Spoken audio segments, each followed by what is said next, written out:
श्री हरि विष्णु ओम नमः शिवाय। नमस्कार दोस्तों, मैं मीतू शुक्ला एसपीएम ब्लॉग में आप सभी का स्वागत करती हूँ। आइए इस वीडियो के माध्यम से जानते हैं माघ शुक्ल पक्ष में जाया एकादशी का व्रत कब रखा जाएगा, किन शुभ मुहूर्त में पारण किया जाएगा और कौन सी ऐसी उपाय है जिसको कर लेते हैं तो आपका जो भी मनोकामना है सो विष्णु भगवान अवश्य ही पूर्ण करेंगे।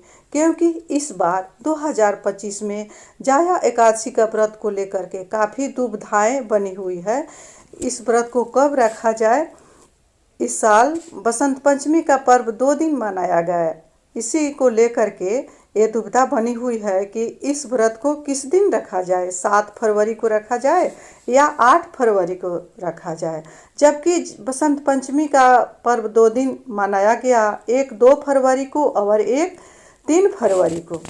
तो जब भी आप व्रत रखते हैं तो सही नियम, सही समय, शुभ मुहूर्त जानना काफ़ी ज़रूरी होता है। क्योंकि इस व्रत को दशमी युक्त कभी नहीं रखना चाहिए। दशमी युक्त एकादशी का व्रत रखने से इसका उल्टा प्रभाव मिलता है, इसका शुभ फल नहीं मिलता है। इसीलिए कभी भी दशमी युक्त एकादशी का व्रत नहीं रखना चाहिए। आप व्रत को प्रणाम कर लें और दशमी युक्त एकादशी का व्रत नहीं रखें। क्योंकि महाभारत के अनुसार पांडवों के परिवार में जो गंधारी धृतराष्ट्र थे वो दशमी युक्त एकादशी का व्रत रखते थे। वहीं जो कुंती माँ थी और युधिष्ठिर थे वो द्वादशी युक्त एकादशी का व्रत रखते थे। तो इसीलिए सभी को पता होगा कि गंधारी के साथ क्या हुआ और युधिष्ठिर के साथ क्या होगा। ये व्रत तो नाम से ही पता चलता है कि जाया एकादशी, हर ओर से जय जय विजय दिलाने वाली ये व्रत है। तो इसको विधि विधान से अवश्य ही करना चाहिए। संपूर्ण विधि विधान जान करके ही इस व्रत को रखना चाहिए। तो सबसे पहले मैं दोस्तों बता दूं कि हिंदू पंचांग के अनुसार हर माह के शुक्ल पक्ष और कृष्ण पक्ष की एकादशी तिथि पर भगवान विष्णु की पूजा और व्रत का विधान है। मान्यता है कि एकादशी का व्रत करने से जातकों को श्री हरि विष्णु का आशीर्वाद मिलता है। इसके अलावा जीवन के सभी दुख और कष्ट भी दूर होते हैं। वहीं माघ माह के शुक्ल पक्षी एकादशी को जाया एकादशी का व्रत रखा जाता है। पंचांग के अनुसार इस बार एकादशी तिथि की शुरुआत कब हो रही है और कब इसका समापन हो रही है, और साथ ही ये भी जानेंगे कि इस एकादशी के दिन कौन सी ऐसी उपाय है जिसको कर लेते हैं तो आपका घर में सुख संपत्ति आएगी, निर्धनता सदा के लिए दूर होगी। जया एकादशी का व्रत भगवान विष्णु और माँ लक्ष्मी को समर्पित है। मान्यता है कि इस व्रत को करने से व्यक्ति के जीवन से रोग दूर होते हैं और आरोग्य की प्राप्ति होती है। साथ ही इस व्रत से व्यक्ति को पापों से मुक्ति मिलती है और व्यक्ति वैकुंठ धाम प्राप्त करता है। इसके अलावा जाया एकादशी के नाम से ही पता चलता है कि यह व्रत व्यक्ति को सभी कार्यों में विजय दिलाता है। प्रिय दोस्तों, जाया एकादशी का व्रत 2 तरह से रख सकते हैं और नहीं तो नहीं रखते हैं, व्रत नहीं रखते हैं। क्योंकि बीमारी है, दवा खाना है तो व्रत रखना संभव नहीं है। तो इसको 3 तरह से भी रखा जाता है। उस दिन आप रोटी का सेवन करें। उनके लिए है जो काफ़ी दुर्बल है, कमज़ोर है, व्रत नहीं रख सकते हैं, उनके लिए उस दिन रोटी का सेवन करें और जो विष्णु भगवान का विधि विधान है उसी के अनुसार ही उस दिन रहें। तो इसका पूरा आपको लाभ प्राप्त हो सकता है। और अब जानते हैं कि इस व्रत को किस दिन रखना है और किस शुभ मुहूर्त में पारण करना है और हरिवासर का समय क्या रहेगा। तो मैं बता दूं कि ये एकादशी तिथि की शुरुआत 7 फरवरी को रात 9:27 पर हो रही है। वहीं एकादशी तिथि का समापन 8 फरवरी रात 8:14 पर होगा। व्रत एकादशी का रखा जाएगा शनिवार दिन 8 फरवरी को इस व्रत को रखा जाएगा, क्योंकि सनातन धर्म में उदया तिथि मान होता है, इसलिए इस व्रत को 8 फरवरी को रखा जाएगा। अब जानते हैं कि इस व्रत का पारण कब करना है, इस व्रत को कब खोलना है। तो व्रत खोलना है 9 फरवरी दिन रविवार को।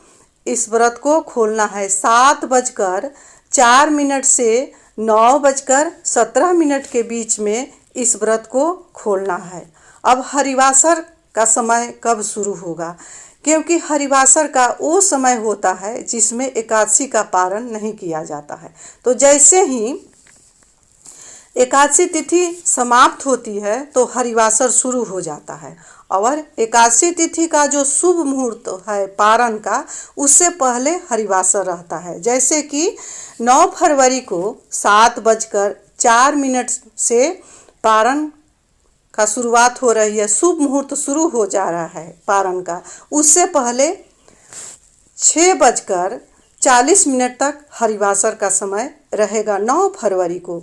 तो इसके बीच में हरिवासर का जो समय होता है उसमें पारण नहीं किया जाता है। ये विष्णु भगवान का सबसे हरिवासर का जो समय होता है सबसे प्रिय होता है। इसमें अगर पारण आप कर लेते हैं, व्रत को तोड़ते हैं, तो व्रत का संपूर्ण फल की प्राप्ति नहीं होती है। इसीलिए 9 फरवरी को अपने व्रत को खोले शुभ समय से, क्योंकि जब भी हम शुभ समय से व्रत का पारण करते हैं तभी शुभ फल की प्राप्ति होती है।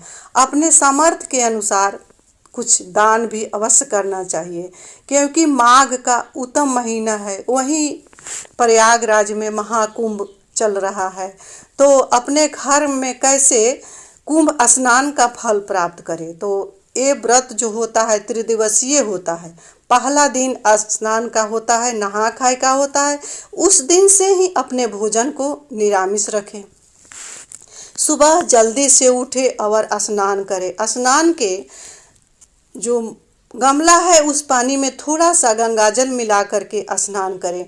नहीं अगर गंगाजल है तो पानी को हाथ में उठा करके चूलू में ले करके ओम गंगे च जमुने च गोदावरी सरस्वती नर्मदे सिंधु कावेरी जले में अस्मिन संधि कुरु, इस तरह कहते हुए बाल्टी में हाथ में का जो जल है उसको छोड़ दें और मन ही मन गंगा माँ त्रिवेणी संगम का स्मरण करते हुए स्नान करें। इस तरह से अगर स्नान करते हैं तो महाकुंभ प्रयागराज का फल आपको घर ही में मिल जाता है। इस तरह से स्नान करें। उसके बाद अपने बाल को अच्छी तरह से धो करके ही स्नान करें। एकादशी तिथि के दिन अपने बाल को नहीं धोना चाहिए, बाल से पानी नहीं गिराना चाहिए। इस बात को सभी को ध्यान रखना चाहिए, क्योंकि एकादशी तिथि के दिन जब बाल धो करके जो माताएं बहनें हैं स्नान करती है तो सारा पुण्य छीन हो जाता है। इसीलिए एक दिन पहले दशमी तिथि को बाल धोकर स्नान करें और स्नान करने के बाद विष्णु भगवान का विधि विधान से पूजा करें और अपने व्रत का संकल्प लें, क्योंकि ये त्रिदिवसीय व्रत होता है। पहला दिन है 7 फरवरी, दूसरा दिन है जो मध्य में पड़ता है वो विष्णु भगवान का उपवास का दिन है, वो 8 फरवरी है, और तीसरा दिन व्रत खोलने का समय है वो है 9 फरवरी। 3 दिन का ये व्रत होता है। अगर 3 दिन नियम से पालन किया जाए तो विष्णु भगवान की पूर्ण कृपा प्राप्त होती है। तो ये रही संपूर्ण विधि विधान। अब बताती हूँ कि एकादशी के दिन तुलसी से जुड़ी कुछ महत्वपूर्ण बातें।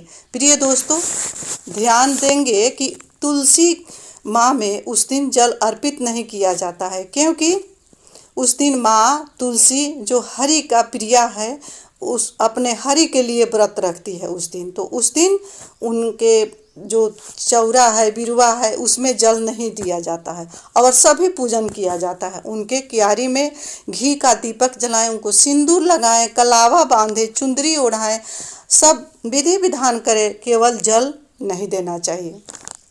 ध्यान रहे कि उनका एक तुलसी पत्र तुलसी दल टूटे नहीं, क्योंकि उस दिन तुलसी दल अगर टूटता है तो माँ लक्ष्मी नाराज हो जाती है। इसीलिए उस दिन तुलसी दल को नहीं तोड़ा जाता है। दूसरा दिन द्वादशी तिथि के दिन भी माँ तुलसी का जो पत्र है उसको नहीं तोड़ा जाता है। उस दिन भी एकादशी द्वादशी के दिन माँ तुलसी का जो पत्र है वो नहीं तोड़ना चाहिए। उस दिन रविवार है, इसलिए उस दिन भी माँ को जल अर्पित नहीं किया जाता है।